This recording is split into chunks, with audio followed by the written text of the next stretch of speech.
Good evening, everyone. How are you doing? I hope that I find you all very well indeed, and thank you ever so much for popping back and checking out what I'm making next. Or if you're new, a warm welcome to you also. This is What's for Tea and my name is Cheryl, and I'm just going to be taking you through a very easy classic Greek moussaka dish. This is absolutely delicious, guys. It really is. It's a fab combination of ingredients: scrumptious layers of fried potato and aubergines, rich minced beef ragu, and it's all smothered in a layer of velvety béchamel sauce, topped off with parmesan. Oh, it's absolutely delicious. Everything that I'm using, as usual, will be in the description box down below, and I've also included cups measurements as well, because a few of you have been asking for cups measurements. I keep forgetting not everybody uses grams these days. So yes, I've got the cups down there for you if you want to check it out and if you want to give this a go for yourself. So this is what I've got, and this is what I'm using today. The first thing I've got there is 2 egg yolks. Now the easiest way to separate the yolk from the white, I find, is just to crack the egg, stick it into the palm of your hand and let the white just sort of run through your fingers, and you'll be left with your egg yolk. Very easy. The next thing I've got is 260 grams of canned chopped tomatoes, and that's about 8 ounces. I've got 100 grams of parmesan grated cheese, which is about 3 ounces. I've got a litre of whole milk, which is about 4.2 cups. I've got 120 ml of red wine. Now that's about half a cup. I've got 3 large baking potatoes, which I've just peeled and thickly sliced. I've got 240 ml of beef stock. These are just from a beef cube, and that's about a cup. I've got 120 grams of plain all-purpose flour, that's about a cup. I'm also using 1 large onion, which I finely diced. I've got 120 grams of butter, and that's about a stick. I've got 2 garlic cloves, which I've just finely sliced. I've also got 2 tablespoons of tomato puree, half a teaspoon of cinnamon, 1 teaspoon of oregano, half a teaspoon of nutmeg. I've got 1 pound of minced beef, or you could use minced lamb if you prefer, and that's about 24 ounces.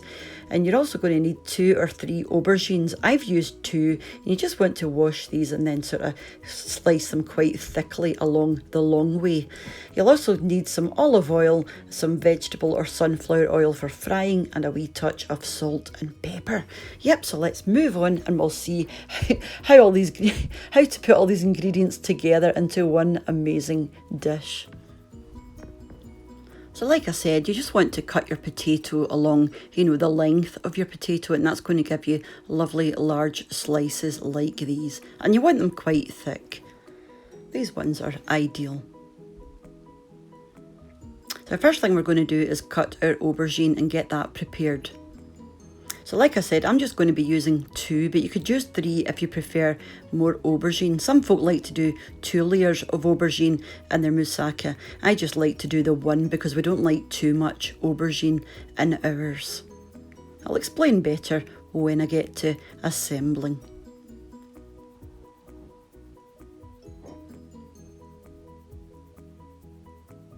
So again, you want to do these quite thickly as well. So now what we're going to do is we're going to lay our aubergines down and just rub in some salt. This is going to help take any sort of bitter flavour there might be away, or it's going to help, if there is any sort of bitter flavour there. And also, aubergines tend to soak up oil like little sponges, so it sort of helps with that as well. We're just going to leave these for about half an hour, and then we're going to come back and wash them. So while you're waiting, you can go on and do other things.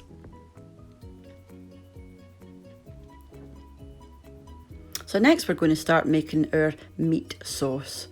So into a pan, you want to get your heat up to about a medium flame, and to that you want to add your olive oil and then pop your onions in once your oil is hot. You want to saute your onions for 3 to 5 minutes. You don't want to, cook them, you just want them nice and soft. Then you can pop in your garlic. I've used 2 cloves, but you could use as many as you like.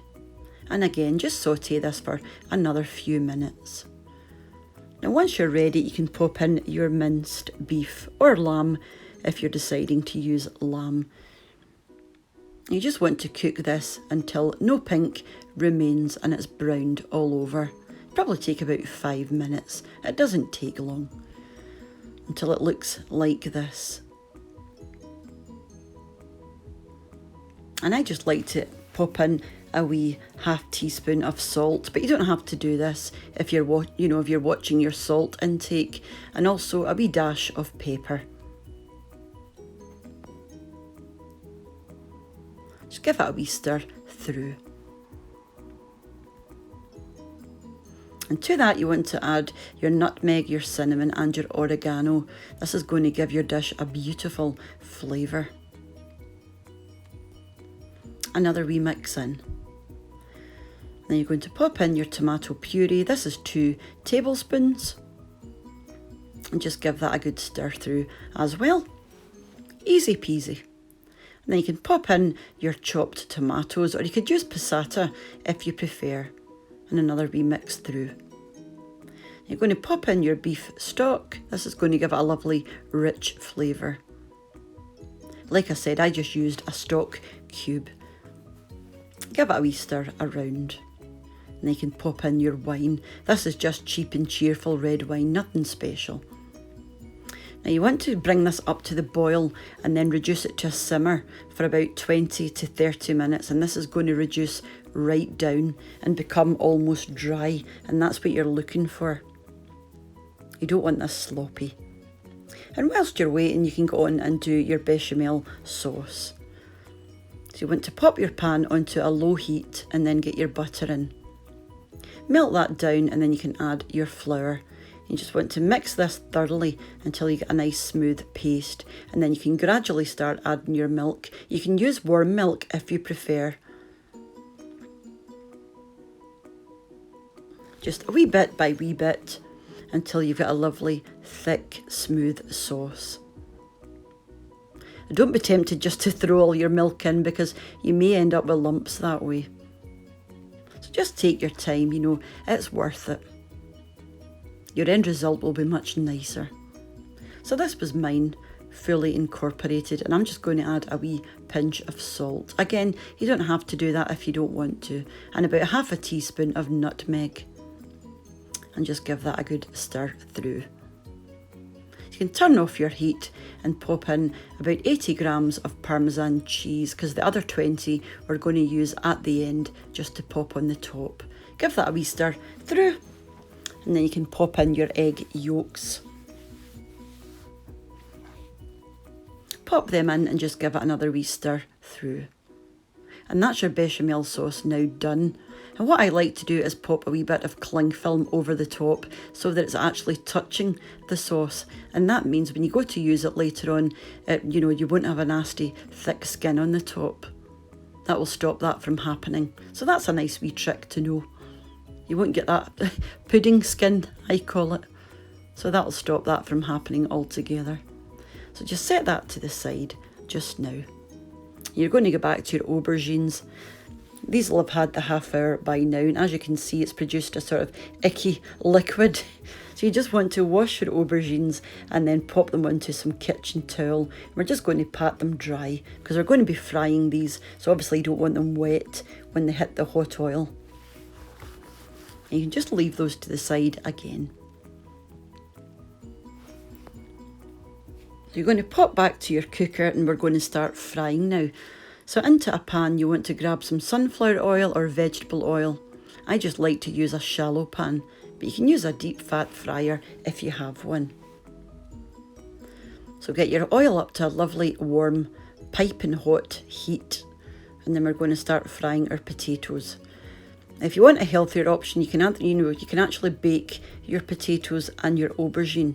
If you want something a bit healthier, this is just the most traditional way of doing it. So you want to fry your potatoes until they're golden and floating around just like that. And then you can take them out and pop them into a bowl and just stick them onto some paper towel just to drain. I like to do these in batches, but if you've got a big enough pan, you can just do all your potatoes in one go. So this is my second batch, and as you can see, my mince is now ready.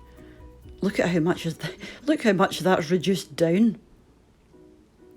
And that's ideal, and that's super rich and delicious.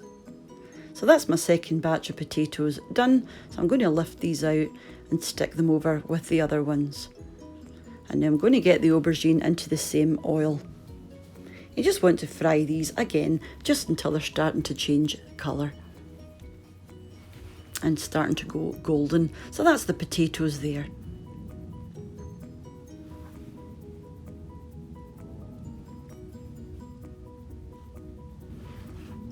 And again, once your aubergine is ready, you just lift them out and pop them onto some kitchen paper to drain some of the oil off.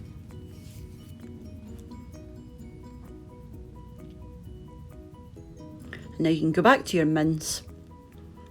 There doesn't have to be any heat in it at this point. You can just leave it the way it is. And into that, you want to put about a quarter of your bechamel sauce and give it a good mix through your mince. I can't tell you how tasty this is, guys. I really can't. The smells were insane. Delicious. And that's your mince ready. So all I've got to do now is assemble. So I like to start with a layer of potatoes. And some folk like to put a layer of aubergine on top of the potatoes. Like I said, we're not, overly keen on aubergine. We like a wee bit, but not too much. So I just go straight in with the mince. But like I said, you can top your potato with a layer of aubergine if you like. I just keep the aubergine till now. And I'm going to pop it on top of the mince instead of the potato.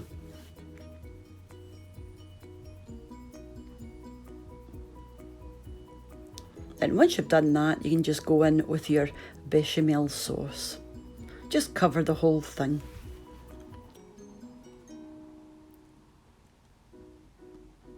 And the last thing you're going to do is use your remaining Parmesan cheese and just spray that over the top.